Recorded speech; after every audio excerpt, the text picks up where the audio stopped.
Nous lisons le livre de Jean, d'abord Matthieu, au chapitre 8, verset 23.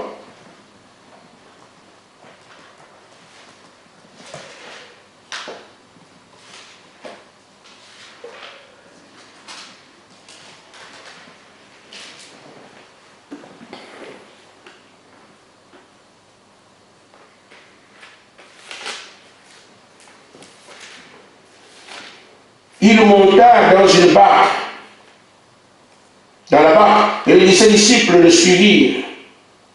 Et voici se leva sur la mer une si grande tempête que la barque était couverte par le flot, et lui il dormait. Les disciples s'étant approchés le réveillèrent et dirent, Seigneur, sauve-nous, nous périssons. Il leur dit, pourquoi avez-vous peur, j'en ai peu de foi? Alors il se leva et menaça le vent et la mer, et il y eut un grand calme. Ce dont furent ses étonnements. Quel est celui-ci, disait-il, à qui obéissent même le vent et la mer? Nous prenons Luc 17, 3, ou du moins Jean 17, 3. Or, la vie éternelle, c'est de connaître, toi le seul vrai Dieu et celui que tu as envoyé, Jésus-Christ. Que Dieu bénisse sa parole. Amen. Et qu'il nous bénisse aussi. Nous ne passerons pas beaucoup de temps à tourner autour de ce que vous connaissez déjà. Je parle encore aujourd'hui de la marche. Cette marche doit nous amener à connaître Dieu. C'est ça le sujet que nous avons abordé depuis vendredi passé. Et j'ai trouvé juste de traîner un peu ici parce que ça justifie un peu ce pourquoi nous sommes là depuis plusieurs années. Et il est important que l'on comprenne, même si c'est vrai que c'est à la fête que ça arrive, mais il fallait que ce soit au moins fixé par Dieu. Nous avons donc abordé deux phases avec ce message. La première phase, c'est celle-là, connaître Dieu. C'est à cela que sert la marche. La deuxième phase, c'est que Dieu nous rapproche de lui parce qu'on était éloigné. Et cette deuxième phase, nous verrons celle-là dans le week-end prochain. Et entre-temps, Dieu fera ce qu'il voudra d'ici là. J'ai dit que nous allions parler sur un point que j'avais laissé, je l'ai abordé avec vous et je l'ai laissé en suspens.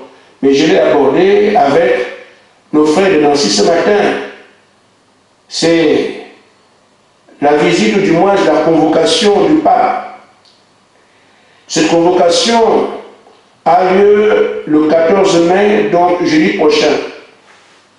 Du moins jeudi dans une semaine à peu près. Ce n'est pas une convocation banale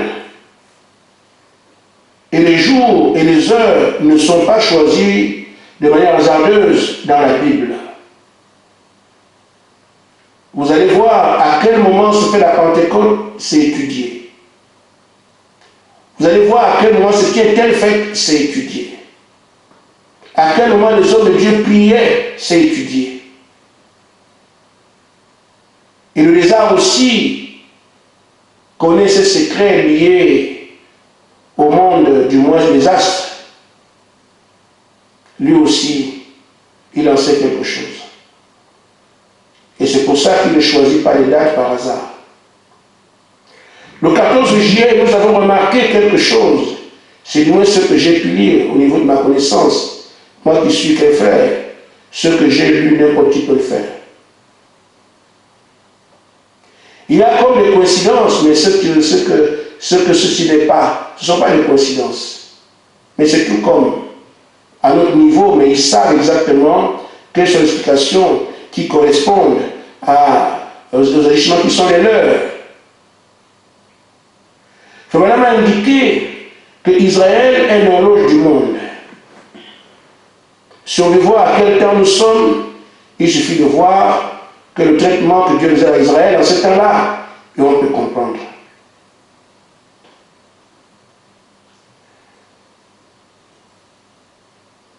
Le pape avait visité Israël,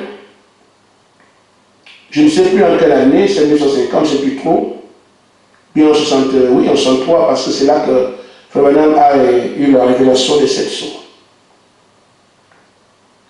Oh, les 7 âges de l'Église, non, les 7 âges de l'Église, voilà. À cette période-là, l'éclipse il y a eu l'éclipse de la Lune. Mais cette éclipse de la Lune s'est faite en 7 phases. Et c'est cette phase, d'après le Seigneur, cela traçait la lumière, la parole, le trajet que la parole devait faire dans l'Église. La lumière qu'est la parole, je vous montre ça ici pour ceux qui sont sur Internet, qui peuvent voir. Donc le premier âge, l'âge de Paul, avait beaucoup de lumière. Et nous voyons qu'au fur et à mesure, la lumière ne fait que s'éteindre. Jusqu'à la Odyssée, il y a juste une fine partie où on peut encore voir la lumière, les ténèbres auront pris l'autorité. En fait, la religion a pris le dessus au cours des âges. Et on arrive dans la Odyssée, où il y a juste un peu. La lumière, c'est Jésus, et nous sommes dans la Odyssée, on dit que Jésus est mis à la porte de l'Église. Alors nous voyons que c'est le vrai du pape qui a déclenché cela, et Frère Branham a expliqué. Parce que le pape, qu'est-ce qu'il représente les ténèbres? Et n'importe qui a un peu de jeu peut le savoir. Donc, cet être qui est le temple de Satan, quand il fait une chose, quand il se déplace, les astres aussi suivent et marquent les événements importants. Il se trouve comme par enchantement qu'Israël a été indépendant le 14 mai 48. À quoi ça sert, je ne sais pas, mais je vois les correspondances. Nous voyons aussi que le 14 mai, qui vient donc dans une semaine ou dans 10 jours, il y aura encore une éclipse. Encore l'éclipse de la Lune. Et cette fois-ci, la Lune sera toute noire sur Jérusalem. Ce qui montre effectivement que quelque chose se fait sur le plan spirituel. Et c'est ce qui fait que les arts a pris cette date. Si Frère Branham était ici, il nous aurait expliqué pourquoi la Lune devient si ténébreuse. En ce temps-là, nous pouvons donc comprendre que la manœuvre de l'ennemi consiste maintenant à occuper tout, qu'il ne laisse aucun espace à la lumière. Parce que quand même peu, quand le pape est passé, on essaie un peu. Mais cette fois-ci, il ne laisse aucun espace à la lumière. Alors, nous voyons donc que quand nous revenons sur les choses qui nous sont dites ici, nous, dernièrement, Satan disait qu'il va lever une armée et il doit montrer que c'est le maître du monde. Ça peut nous indiquer quelque chose. Alors, c'est-à-dire qu'il va élever c'est quelle armée? Ce qu'il a toujours fait pour combattre le peuple de Dieu. Il y a donc l'État et la religion. La religion, c'est quoi? Ce sont les autorités religieuses, comme les pharisiens, qui ont le pouvoir sur le peuple, qui influencent le peuple. Il y a aussi l'État, l'autorité politique, qui, elle, prend les mesures qui vont s'appliquer à tout le monde. Vous avez donc l'autorité de l'État, la puissance politique, et en même temps la puissance religieuse, on les met ensemble, il n'y a pas d'issue où un homme peut aller, parce que ce sont les deux composantes qui gèrent la cité. Votre foi et l'administration. Et quand ils prennent les deux, vous êtes pris en tenaille. Et c'est ce que le lézard fait en ce moment. Ça peut donc attirer l'attention du croyant. L'heure n'est plus au sommeil. Heureusement pour nous que nous n'avons plus rien à fabriquer, parce que c'est vrai que les gens vont commencer à prier aujourd'hui. Nous ne sommes pas les seuls à penser comme ça. Il y a des gens qui parlent de par le monde que c'est une perfidie. Ils vont prier, prier. Oh là, le Seigneur vient bientôt, il faut qu'on prie. Si vous restez sur Internet, vous trouvez des gens qui font des commentaires là-dessus. Et qui ne sont pas d'accord avec ce qui se fait. Qui s'appellent aussi croyants. Ils vont dire, prions. C'est bien. Mais gloire à Dieu. Nous aussi, nous prions. Mais on prie comme Dieu veut qu'on prie en ce temps-là. Les autres vont prier. Que vont-ils dire? Comment vont-ils prier? Quelles sont leurs armes? Nous aussi nous prions en même temps, pour le même événement, mais nous savons exactement ce que Dieu voulait qu'on dise. On se défend tel que Dieu voulait qu'on se défende dans ce temps-là. On parle tel que Dieu voulait qu'on parle dans ce temps-là. Il a voulu que l'Église soit connue 24 sur 24. C'est ce que nous sommes en train de faire. Nous devenons ainsi l'espoir de la terre, parce que c'est nous qui avons le conseil de Dieu qui correspond à ce temps-là. Quand le pape agirait ainsi, en tel temps, le peuple de Dieu devrait agir ainsi. Et le peuple de Dieu, nous avons aujourd'hui la responsabilité, alors que nous avons en main tous les moyens que Dieu a donnés à son peuple pour réagir au temps où le pape agirait ainsi. C'est pour ça qu'il faut tenir sur les choses qu'on a de faire. C'est pour ça qu'il faut respecter les consignes. C'est pour ça qu'il faut être prêt à sortir. C'est pour ça qu'il faut être obéissant. Je viens donc directement à mon sujet en disant ceci. La marche dans laquelle nous sommes, comme les différentes marches qu'il y a eu au cours des âges, avec les croyants ou le peuple de Dieu, vous et moi, on a vu ça ensemble, que la marche consiste pour Dieu à se faire connaître à son peuple.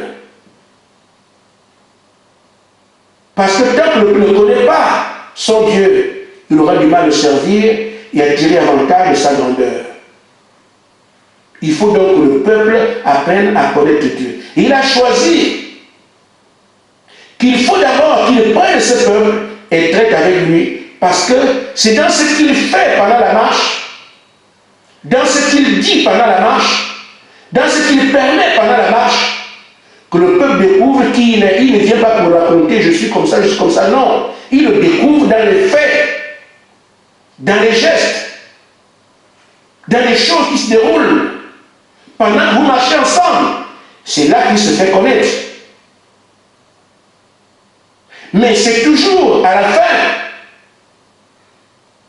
quand le travail est terminé, qu'il arrive à se montrer de manière pleine par rapport à ce pourquoi il est venu vers vous.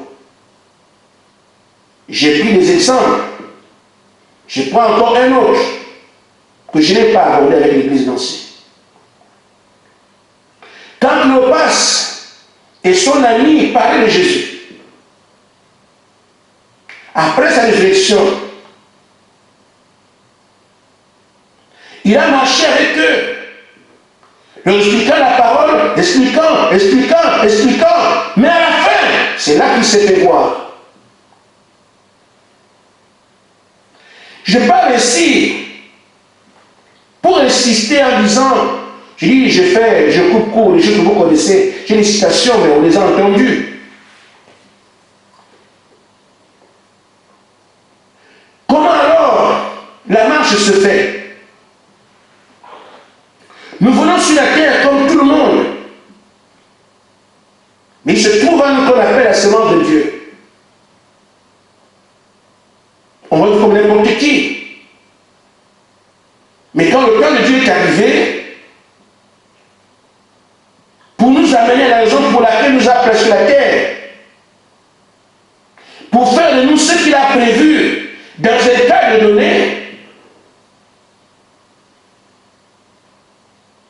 tu ne peux plus être musulman, tu ne peux plus être catholique, tu ne peux plus être autre chose. Il t'amène la vérité. Il te la fait connaître. Et c'est quand la vérité arrive à toi que tu commences maintenant à marcher avec Dieu. Parce qu'il se montre, il se dévoile dans la vérité dans laquelle il se trouve. C'est-à-dire que tu dois donc faire attention pour voir, mais qu'est-ce qu'il veut, qu'il attend de moi, au fur et à mesure, au fur et à mesure, au fur et à mesure. Mais à la fin, il va se montrer à toi clairement. On a vu ça, je ne sais pas si on l'a vu avec vous, mais c'est comme ça. Parce que, comme je suis avec vous, vous devez comprendre aussi, on peut voir qu'Abraham a marché avec Dieu. Mais c'est à la fin, Dieu est devenu un être cher qui a parlé avec lui. On peut voir qu'Israël a marché avec Dieu. Mais à la fin, dans Canaan maintenant, à la dernière étape, Dieu se fait cher. Il parle avec Jésus. Les apôtres ont marché avec lui pendant longtemps. Ils pensaient mourir comme n'importe qui. C'est à la fin qu'il leur a montré qu'il est celui-là. Donc, si nous marchons avec Dieu et que nous n'arrivons pas jusqu'au bout, nous pourrons commencer une bonne aventure et ne pas tirer profit de ce pourquoi Dieu nous a placés là. Je parle donc à vous et à moi que nous avons obligation de persévérer jusqu'à ce que nous voyions ce Dieu-là se montrer à nous. Ainsi, je dois dire, parce que je veux le lire, j'ai dit, je ne mettrai pas beaucoup de temps, parce qu'il faut plus de prière maintenant qu'autre chose. Les conditions actuelles nous l'exigent.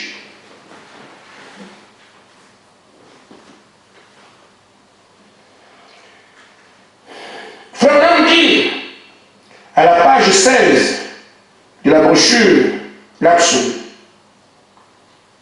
il dit, vous avez besoin de rencontrer Dieu, ce Dieu vivant. Pas seulement une pensée mythique dans votre esprit, pas un frisson ou une sensation, mais avoir une expérience absolument authentique. Amen. Et ça, c'est obligatoire. Amen. Mais si dans ton cœur tu te dis comment est-ce possible, mais c'est justement le chemin. Nous devons le voir. Nous ne sommes pas ici en train... C'est écrit dans le message. Le messager dit que c'est comme ça. Vous devez. Il l'a vu. Abraham l'a vu. Josué l'a vu. À la fin de chaque marche. Et nous avons parlé de Job au départ. Job dit, mes oreilles ont entendu parler de toi. Maintenant, mes yeux t'ont vu. Amen. Il était comme vous et moi, mais sauf que c'est quelqu'un qui est dans le plan de Dieu pour montrer qu'un homme peut être intègre. Amen. Et pour que Dieu affirme cela, il fallait que ce qu'il a dit de Job, on puisse le voir. Et jusqu'aujourd'hui, je ne pense pas qu'il y ait mieux. Il n'y a pas un homme comme Job sur la terre. Dieu l'a dit. Et nous le voyons aujourd'hui. Frère dit, notre situation, elle est simple. Pourquoi on ne voit pas Dieu? Et quand on dit qu'on peut le voir, nous avons l'impression que ça concerne une catégorie, mais justement c'est nous qui sommes cette catégorie, qui doit voir Dieu, parce que nous sommes ses élus, nous sommes son épouse, nous sommes ses soldats, nous sommes son armée la plus puissante. Si on ne voit pas Dieu qui est avec, il le verra. Il faut l'intégrer. Nous sommes ceux-là qui sont appelés, qui ont été créés pour marcher avec Dieu, toucher Dieu. Est différent du reste de la création. Mais il faut maintenant dire ceci. Au niveau de Dieu, il n'y a pas un problème. C'est au niveau de l'homme que se trouve la difficulté. Amen. Dans la brochure, l'héritier infaillible du Dieu vivant, paragraphe 75. Il dit aujourd'hui, le Saint-Esprit vient de la même manière présenter Dieu à l'homme, mais l'homme veut avoir l'Église, aller à l'Église. Voilà notre difficulté. Et nous savons, on est conscient de ça. Aujourd'hui, nous sommes sur une marche. On doit voir Dieu. Mais qu'est-ce que nous regrettons? Certains veulent être comme on était avant, on va à l'église, on revient, parce que c'est facile. On va à l'église, on revient, on va à l'église, on revient. L'homme aime l'église, la religion. Mais le chemin que prend le Saint-Esprit pour l'amener vers Dieu, il ne l'aime pas. Et c'est pour ça qu'il y a très peu de gens qui parlent d'un Dieu qu'ils connaissent. Très très peu. Et parfois même, ils parlent de Dieu par des inventions personnelles. Parce que les gens mentent beaucoup à ce sujet. Amen. Ces grands hommes de Dieu-là, qu'est-ce qu'ils nous disent? Nous voyons Frère Branham, il parle de Dieu, et Dieu se démontre dans ses discours, dans ce qu'il dit. Dieu dit que c'est juste avec lui. Ça peut nous permettre de comprendre, mais ce qu'on appelle grand ici, il parle de qui? Il parle de quoi? C'est du vent. Et pourtant, le Dieu vivant, le Dieu puissant, est bien réel. Il faut maintenant dire que le mieux aujourd'hui pour toujours. Donc s'il s'est fait voir là-bas, il peut se faire voir aujourd'hui. C'est le croyant qui doit le désirer. Je veux le voir. Et c'est une promesse qui dit, heureux ceux qui ont soif et faim, ils seront rassasiés. Est-ce que tu as soif? Est-ce que tu as faim? Est-ce que tu crois que tu peux le voir? Là, c'est tout le problème. Je prêche ici pour vous amener à croire que Dieu veut se faire voir à vous. Parce qu'il nous a appelés pour ça.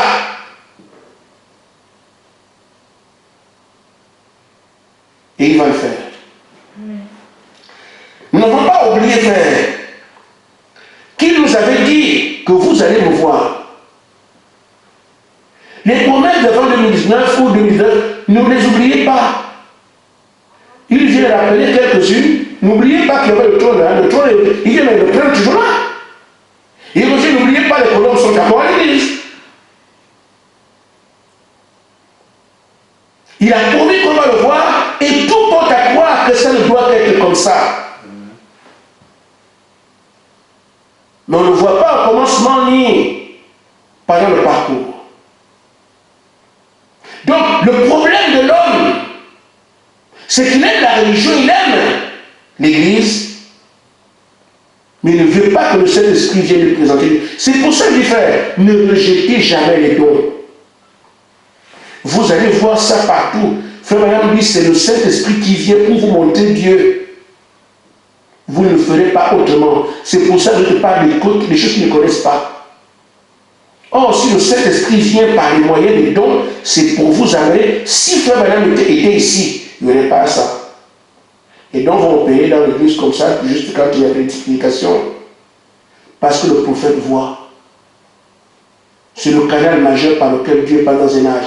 Il faut maintenant dire que s'il n'y a pas de prophète, alors Dieu utilise les dons. C'est pour ça que le Saint-Esprit vient à travers les dons pour nous amener à voir Dieu. Nous pouvons l'accepter. Comme on peut aussi dire, nous on fait l'église. Il y en a qui proposent des choses comme ça. Moi, on me propose d'aller voir les grands. Moi, je ne sais pas qui est grand, je ne sais pas s'ils sont grands comment. Je connais bien le grand. Le grand, c'est le Seigneur Jésus-Christ. Et je suis justement en train de le rencontrer. Tu veux que j'aille voir quel grand? Alors que le grand est devant moi. Ça dépend de qui quelqu'un appelle grand. Moi, mon seul grand, c'est le Seigneur Jésus-Christ. Le reste, c'est les petits. Il n'y a rien dedans. Amen. Alors, je voudrais donc que nous puissions comprendre ceci. Dans le livre de Matthieu que nous venons de lire, il se dégage une scène qui nous parle. Nous sommes ici avec des gens qui sont des élus, qui sont déjà appelés et qui sont maintenant en formation. Parce qu'ils ont vu beaucoup de choses. Nous savons faire que pour que Dieu se montre à nous, il faut qu'on se la marche. Et il a déjà commencé la marche avec les apôtres. Il les a appelés, ils ont vu les signes, les miracles, tout le reste. Mais cette fois-ci, ils sont dans la barque. Et lui, il dort. Qu'est-ce qu'ils font? Si certains d'entre vous sont assez curieux, vous pouvez aller voir dans la prédication, appeler Jésus sur la scène au paragraphe 34. J'ai dit, on va aller prier, et puis j'ai assez de choses à voir de l'autre côté. C'est pour ça que je ne prends pas toutes les citations ce soir. Mais je crois qu'on me fait confiance. Alors, ceux qui sont ainsi appelés, qui sont des élus, et qui avaient un programme vers lequel on les établit, c'est-à-dire des apôtres. Le mot apôtre signifie envoyer. Ceux qu'il va envoyer par le monde, rendre témoignage de sa résurrection, c'est eux qui sont là avec lui. Après qu'il ait commencé à se montrer à eux, leur expliquant qui il est, le Fils de l'homme ceci, le Fils de l'homme cela, le Fils de l'homme ceci. Frère, tous ces enseignements indiquaient qui il est. Quand moi ressuscite, Isaïe 35 en a parlé. Quand les aveugles voient, les boiteux marchent, Isaïe en a parlé.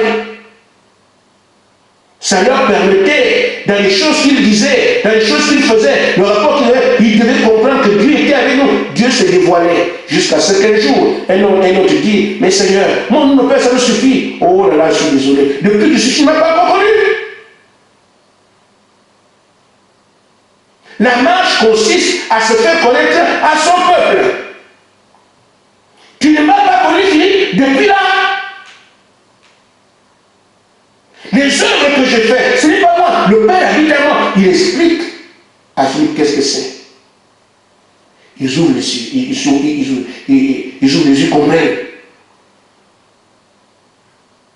Avant de dire, qui vous que je suis, il faut qu'il se fasse connaître. Qui vous que je suis qui pour vous en tout cas. Et bien vous, on est ensemble ici. On marche, on danse, on fait. Mais vous pensez que je suis qui? Il faut qu'il se fasse connaître à son peuple. On nous dit que tu es un prophète qui est mort.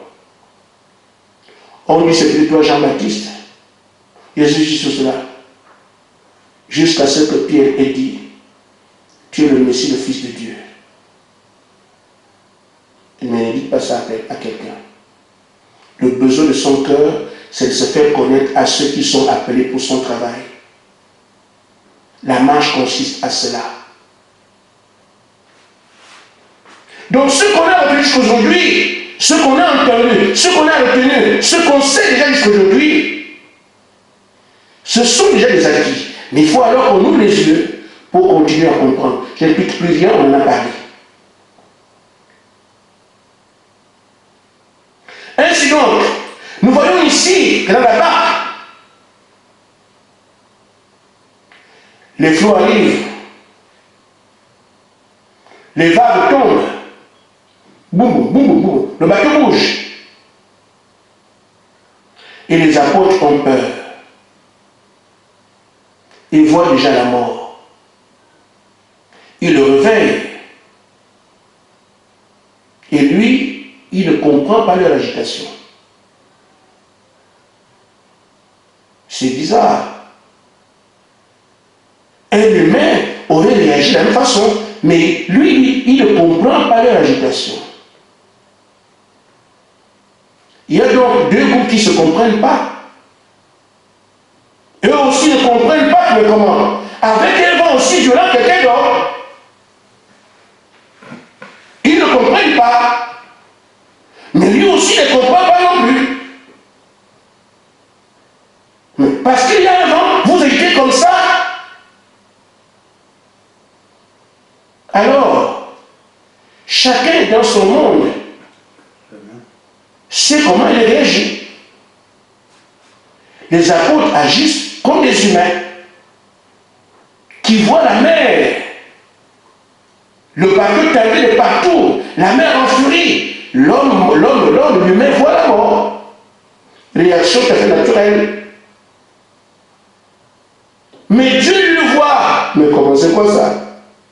Mais c'est seulement la création. Elle ne va pas m'engloutir. Pourquoi vous criez comme ça? Il n'y a rien. Dans la dimension de Dieu, qui est la sienne. Et il vient leur dire, si vous étiez des croyants, vous ne vous agitiez pas comme ça. N'agitez pas comme ça. Gens de peu de foi. Il leur dit, c'est vous des humains, mais si vous êtes des croyants, vous n'agiriez pas comme ça. Il est déçu d'eux. Cela montre en fait que son objectif, c'était que ce sont des gens qui dominent sur des choses comme ça. Et comme ils ne sont pas à la hauteur, ils se plaignent, non, homme de peu de foi. Vous devriez être en mesure de dominer les vents, de dominer les mers, de dominer les monts. C'est ça votre destination. D'où sa déception. Mais on peut voir ces apôtres, et frère Branham dit que nous sommes comme ça. Dans la station que j'ai donnée, après je suis à scène, paragraphe 34. Frère Branham dit que nous sommes comme ça. Quand il témoignait de qui? Il a ressuscité les morts, il a fait ceci, il est puissant, il est ceci ou cela. Tout le monde racontait ce qu'il faisait. C'est ça le témoignage. Mais quand la mer s'est agitée, ils ont oublié ce qu'ils disaient. Vous, Frère Branham dit que nous sommes comme ça. On peut dire que Frère Branham a eu ceci. On peut dire dans le message qui s'est passé, des paralytiques qui mangent, avec qui voient. Nous racontons à tout le monde que Dieu est puissant. Quand on voit les musulmans, on dit notre Dieu c'est le meilleur et tout ça. On raconte partout. Mais quand les peuples arrivent à toi, qu'est-ce que tu fais? Tu oublies ce que tu as dit qu'il est puissant. Tu pleures. Et Frère Branham dit que nous sommes comme ça. Et ça déplaît au Seigneur Jésus-Christ. Que quelqu'un qui dit, il est Dieu, il est puissant, c'est le grand, c'est le ciel, il est créateur, machin. On dit tout ce qu'on veut, mais dans les faits, ça doit se suivre. Mais quand on arrive, on oublie le Dieu tout-puissant, on pleure. C'est pour ça qu'il est condamné. Vous venez justement le témoigner. Je suis le créateur. Dieu habite en moi. Et tout ce que vous avez raconté là. Maintenant que le problème arrive, vous oubliez, je suis à côté. Vous oubliez ça, vous pleurez. Vous devriez être calme. En tout cas, mais fais ce que tu veux, il est là. Alléluia! Amen. Oh, les enfants, vous voulez, nous, on n'a pas peur de vous, il est là. Amen. Amen. Oh, tempête, soulève-toi comme tu veux, lui, ne meurt pas. Et comme nous sommes avec nous, ne mourra pas. Amen. C'est comme ça que nous devons marcher. Nous devons vivre. Quel que soit ce que tu vois, ce que tu entends, ce qui t'arrive, que le Seigneur Jésus-Christ soit ton repos. Amen. C'est ça qu'il veut voir. Et on peut aller à l'extérieur faire la vie au diable comme je le fais. Je me moque de lui en public. Et au micro. Parce que je sais sur qui je m'appuie. L'épidémie va arriver. Ce n'est pas mon problème. Que les vents se soulèvent, que les vents... Ce n'est pas mon problème. Pourquoi? Je sais sur qui je m'appuie. C'est ce que chacun de nous doit être aujourd'hui. Apprendre à le connaître ici et à s'appuyer sur lui. Amen. Parce que demain, vous allez faire comment? Là, les autres se préparent. On vient de parler le 14 mai. Il se prépare, il a son avenir. Si vous ne comptez pas sur lui maintenant, votre espoir est où? Nous voyons donc que ce n'est qu'une phase de la vie des apôtres et qui nous donne un enseignement sur ce que nous devons faire. Nous voyons les mêmes apôtres dans Acte 2 qui sortent maintenant aller prêcher la parole. On peut leur demander, mon frère, c'est comment? C'est pas vous qui fuyez les pharisiens? C'est pas vous qui avez peur de nos mains? Vous êtes cachés? Vous faites quoi ici? Ils disent, non, non, notre marche est terminée. Nous sommes arrivés à la fin, nous l'avons vu ressusciter. Et il nous a donné ce pourquoi on était là. On n'a plus peur de rien. Il faut donc arriver à la fin, parce que même si nous sommes ici, pendant des années, on prie, pendant des années, tout là, si vous n'arrivez pas à la fin, ça ne vous servira à rien, parce que les choses qui sont encore à voir sont chacune importantes. C'est pourquoi je disais aux gens, frères, en ce temps, il n'est plus temps de manquer une réunion. Voilà un sujet comme ça. Juste le fait que tu comprennes que non, si je n'arrive pas à la fin, c'est comme si j'avais jamais rien commencé. Les éléments sont là. Donc quand ils sont arrivés à la fin, il est ressuscité, et ceux qui leur avaient promis depuis le Saint-Esprit, c'est cette promesse-là qui constitue leur avancée. La marche, ça viendra, ça viendra, ça viendra. Tant que le Saint-Esprit n'était pas venu, l'objet de leur marche, il serait toujours comme le commun de mortels. Mais quand le Saint-Esprit est arrivé, ceux qui avaient peur hier, à la fin de leur course, à la fin de la marche, sont devenus des soldats intrépides pour accomplir ce qu'il avait dit. Vous irez dans le monde entier. C'est-à-dire que nous sommes aujourd'hui, nous sommes dans une marche qui doit aboutir à ce que le Saint-Esprit vienne sur nous. Tant qu'on n'est pas arrivé à faire, on est encore faible ici. Même si vous pensez aller loin, c'est bien, il y a des acquis ici, quand même, c'est bien. Mais, c'est seulement quand on arrive à la fin, qu'on a la plénitude, la connaissance de ce Dieu-là. Et donc, chaque situation qui part d'ici à là, c'est dans cet espace-là qu'il se montre à nous. Vous n'arrivez pas jusqu'à la fin, vous manquez quelque chose. Et surtout que c'est à la dernière étape qui se montre plus réel. On l'a vu dans tous les types. Et nous, à la dernière étape, quand le Saint-Esprit viendra, nous n'aurons plus rien à craindre, ni quoi que ce soit. Vous ne serez plus ce que vous êtes. Je vous le dis. Nous ne serons plus ce que nous sommes. On sera totalement changé. Il faut donc que nous comprenions cela pour nous dire, je dois aller jusqu'au bout. Parce que frère, Dieu ne descendra pas pour être le Dieu que vous imaginez. Je pense que le Seigneur n'a pas fait ça. Je pense qu'on a beaucoup de calculs, mais Dieu ne descendra pas au niveau de nos pensées. Il veut qu'on aille le trouver là où il a prévu qu'il sera. C'est pour ça qu'on doit avancer pour le retrouver là où nous avons le point de rendez-vous. C'est à ce point de rendez-vous-là que nous aurons tout l'équipement, tout l'arsenal nécessaire, la qualité nécessaire pour le représenter aujourd'hui.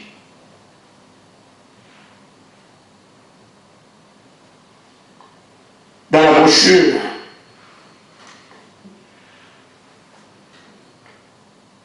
vérité infaillible de Dieu vivant, au paragraphe 68. Frère Branham dit, nous ne pouvons pas faire descendre Dieu au niveau de notre pensée. Nous devons nous élever au niveau de sa pensée et le rencontrer sur le terrain qu'il a prévu pour nous de lui rencontrer. Est-ce que vous m'avez suivi? Je le prends. Nous marchons pour aller quelque part. Mais il faut vraiment dire, nous ne pouvons pas faire descendre Dieu au niveau de notre pensée, ce qu'on suppose qu'il est. La main qu'on pense avoir, la qualité qu'on pense avoir, nous, on sera comme ça, comme ça, comme ça. Sans nous penser ça. Mais il dit, nous devons nous élever au niveau de sa pensée et le rencontrer sur le terrain qu'il a prévu pour que nous lui rencontrions. Il faut s'élever à tel niveau qu'il a fixé. Et si on dit fixé, c'est que c'est fixé. Nous savons qu'il a promis que nous serons une super race. nous devons avancer jusqu'à atteindre cela. Le jour où nous verrons cela, la marche est terminée. Nous devons avancer pour être égaux en puissance à Jésus-Christ. C'est ce que cette marche a prévu. Le jour où nous verrons cela, la marche est terminée. Nous devons avancer pour être ce Fils qui parle, les choses arrivent. Le jour où nous verrons cela, la marche est terminée. Mais quelqu'un qui est calculé, là, j'entends le bruit. Ah bon? Jusqu'à là-bas? Donc ça fait encore long. C'est long. Qui te l'a dit? Tout ça se trouve dans le Saint-Esprit. Une fois qu'on a le Saint-Esprit, ce sont ces choses qu'il vient nous conférer. Or, le Saint-Esprit aujourd'hui, c'est quand? La porte est juste là, la porte. La porte. Si cette porte s'ouvre, nous avons. Ça peut être demain ou après-demain. Parce qu'on dit, on va devenir comme Jésus. On sera la super race. On va pas les choisir. On va lui envoyer ça peut-être il y a 10 ans. Frère, c'est ça que le diable aime faire. Vous envoyez loin. Et ça vous affaiblit ici. Dieu n'a pas donné de date. Vous devez devenir cela. Mais quand? Il y a le délai. Il nous a indiqué. Vous êtes à la porte. Ce qu'on a à faire aujourd'hui, c'est de prier pour que les choses qu'on a oubliées, que Dieu nous rappelle ça, afin qu'on puisse avoir à appliquer. Tu as dit, si vous observez chaque commandement, à la fin du confinement, vous ne serez plus les mêmes. On peut y arriver. On peut même ne pas arriver à la fin du confinement. Ce qui est là, c'est qu'on soit règle. Et il a dit, vous avez la dernière part. Peut-être, c'est ça la porte. Et au devant de cette porte, nous voyons que le frère est pas encore seul. Il voit les autres qui arrivent. Mais si on prie, Seigneur, puisque tu fais qu'ils soient, qu'ils marchent droit, qu'ils suivent la ligne et qu'ils avancent vite, voilà le suivi de prière à faire.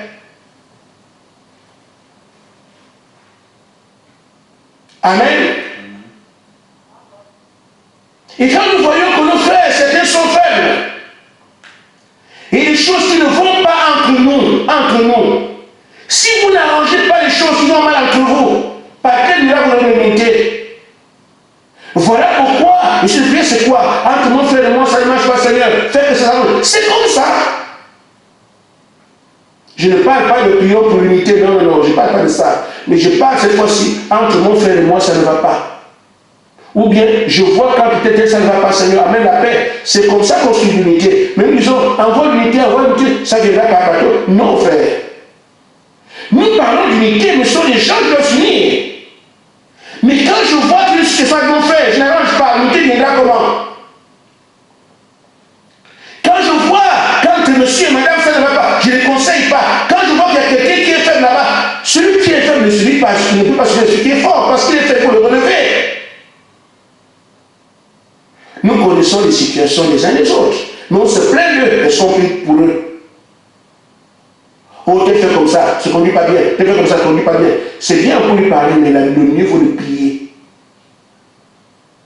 Pour que l'esprit qui l'agite quitte. Et que votre frère, votre soeur, votre enfant entre dans l'unité. Les plaintes n'amèneront rien. Il n'y a qu'une seule étape, celle-là. Maintenant que nous savons que cette étape est là, la dernière, nous savons là où Dieu a placé le lieu de rencontre. On sait aussi qu'on est loin. Comme on peut aussi accrocher les choses par la prière. Qui a dit? Je vais donner le conseil. Il dit, par exemple, 142, ma brochure ici.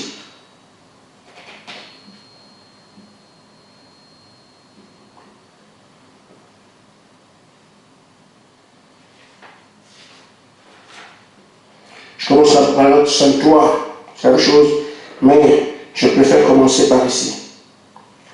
Frère Branham dit, si vous voulez quelque chose, vous ne pouvez pas vous reposer jusqu'à ce que vous l'ayez obtenu. Amen. Voilà le conseil, frère. La peine ne vaut de discuter, de parler beaucoup. Il faut être là. Je dois recevoir le Saint-Esprit. Je dois aller jusqu'au bout. Je dois le voir. Alors, je ne me repose pas. Nous sommes quand même dans un bon temps. Parce que, frère, ce que nous faisons ici, pendant chacun 3 heures d'horloge pour prier, mais les gens qui ont cherché cet esprit seul prenaient toute la journée. Et je vous le dis. Je fermais 24 heures. Je ne parle pas de quelqu'un fermé, je fermais 24 heures. Mais pas comme on le fait chaque heure. Mais toutes les 3 heures. Toutes les 3 heures. Tu pries quand ça arrive, tu vas, tu pars. Et je suis là comme ça, sans manger ni boire, une semaine durant, sans manger ni boire. À chaque 3 heures, je prie. Les choses sont facilitées. Parce que quand je dors, l'autre prie. Quand toi tu dors, l'autre prie. Mais si vous le cherchez seul, comme on dit aux gens aujourd'hui dans le monde, pliez, le communisme arrive, pliez, le prophète de réunion, pliez, ils vont plier comment faire. Si vous étiez dedans, vous allez plier comment? Il y a quand même une conduite. Si tu ne plies pas sans savoir comment faire, tu vas plier comment? Tu vas dire quoi? Nous sommes en train de prier aujourd'hui, nous savons ce qu'on dit. Dans les prières, on dit ça, on dit ça, on dit ça, on dit ça, on dit ça, on dit ça, on fait comme ça. Mais quelqu'un qui on dit, bon, le pape va faire le communisme, ou bien ils m'ont son armée prier, il va commencer par quoi? Oh Seigneur, que je ne meure pas, oh Seigneur, jusqu'à quand? Il fera un jour, il prie. 2 jours, il prie. Mais une semaine après, il ne peut plus, parce qu'il ne sait plus quoi faire. Il n'est pas conduit. C'est comme ça. Mais les choses sont facilitées de telle sorte que toi, tu ne pries que toi, tu n'as que 3 heures. Et quand tu pries pendant les 3 heures, c'est juste 20 minutes. Autour de 20 minutes. Par prière. Autour de 20 minutes. Pour certains, tu comprends ce qu'on dit. 20 minutes, c'est même trop. Ça peut me tuer. Mais si vous ne faites pas les 20 minutes, c'est parce que vous n'avez rien, vous ne comprenez pas ce qu'il faut faire. J'ai entendu quelqu'un me dire, je ne sais pas quoi dire dans la prière. Oh là là, faire. Impossible.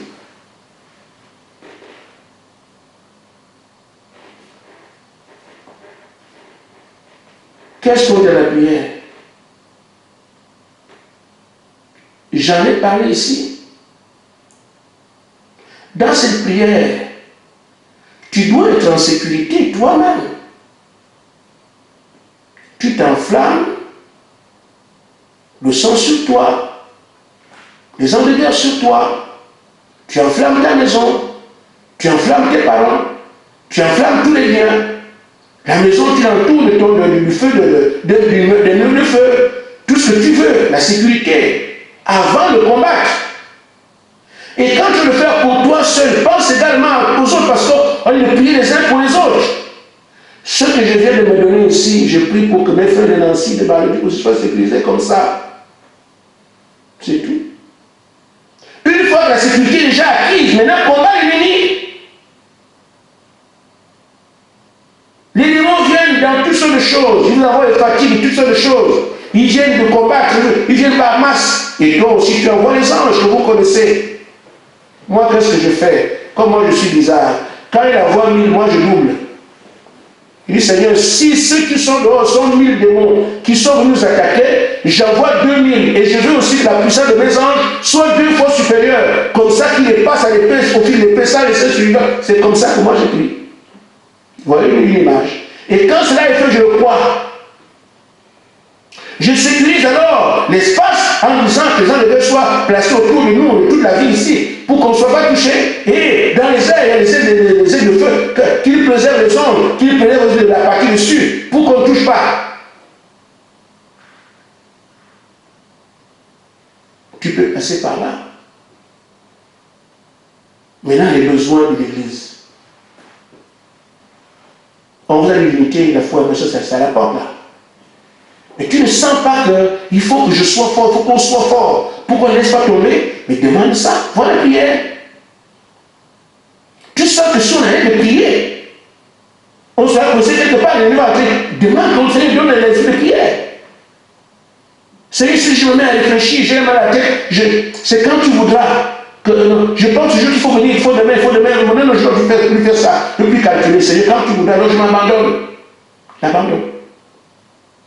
Pourquoi il ne vient pas aujourd'hui? Ah, ça fait déjà tant d'années qu'on est ici. Est-ce qu'on fera encore tant d'années? Est-ce qu'on fera encore tant de mois? Ça, tu es impatient. Demande la patience. C'est ça la prière.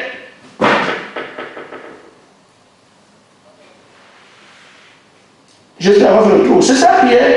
Mais je ne peux pas dire tout ici, mais je dis, c'est comme ça, les gens de la prière. Une fois alors, tu peux voir comment vos frères sont malades. Seigneur, pas de maison en maison, si quelqu'un est malade, guéris-le. Celui qui sont là-bas, qui est fait de règles, ce sont les prières. On n'invente rien, ce sont les choses qu'on vit. Et les désirs qu'on doit exprimer à Dieu par rapport à l'œuvre, en me regardant moi-même, regardant mes frères, regardant la qualité de ce qu'on a fait comme travail. C'est ça le prière. Quand tu penses à ces choses, mais est-ce que tu seras content que toi qui avances ton frère est malade quelque part? Il n'arrive pas à avancer les malades, on doit avancer ensemble. Donc tu demandes, Seigneur, il y a quelqu'un qui est malade quelque part, guéris-le. Mais si tu sais qui est malade, tu pries pour lui. Voilà, on doit aller ensemble. Seigneur, les enfants ne connaissent pas ces choses-là. Je prie pour les enfants, que chaque enfant soit fort, qu'ils tiennent. Parce que même les enfants doivent être forts. Je prie pour eux. Voilà, il n'y a pas de carnaval, il n'y a rien. Mais la conscience que tu as de ce que doit avancer avec tout le monde, ça te donne le sujet de prière. Et donc, on ne doit pas s'arrêter jusqu'à ce qu'on ait obtenu ce qu'on veut. Est-ce que Frère Madame dit ici? Il dit, continuez simplement sur la grande voie, suivez simplement le plan, continuez, peu importe ce que vous voyez. Donc, on n'a pas à s'arrêter de quelque manière que ce soit, mais continuer à se battre. Je crois qu'on a fait le tour. Pour vous dire, une chose est claire, Dieu ne peut pas ne pas tenir sa promesse, c'est impossible. Et Frère Madame dit que si Dieu fait une promesse, il la tient obligatoirement. Sinon, il n'est pas Dieu. Et s'il savait au départ qu'il n'allait pas tenir la promesse, il n'allait pas la faire. Donc notre problème, c'est qu'ici, sur notre endurance, pour dire, nous allons continuer, on va continuer, on finira par avoir. Frère Madame me l'a dit personnellement, il fait la part. Tiens, il finit toujours par faire ce qu'il a dit. Parce que c'est sa façon de faire les choses. On peut lui dire, Seigneur, non, c'est sa façon de faire les choses, c'est la manière de Dieu de faire les choses. On peut lui le changer. C'est pour ça que toujours, c'est celui qui persévère jusqu'à la fin qui. Ils ont persévéré pour. Vous devez avoir la persévérance pour, parce que c'est le chemin de Dieu. On ne peut pas changer ça. On doit être joyeux, content, fier de ce que Dieu nous a élus, parce qu'on a déjà sa promesse, c'est suffisant. Amen. Amen. Une fois qu'on a déjà sa promesse, c'est suffisant. Parce qu'on le veut ou pas, il va la tenir. Demandons alors à Dieu de nous aider entre temps pour qu'on y arrive. Shalom. Amen.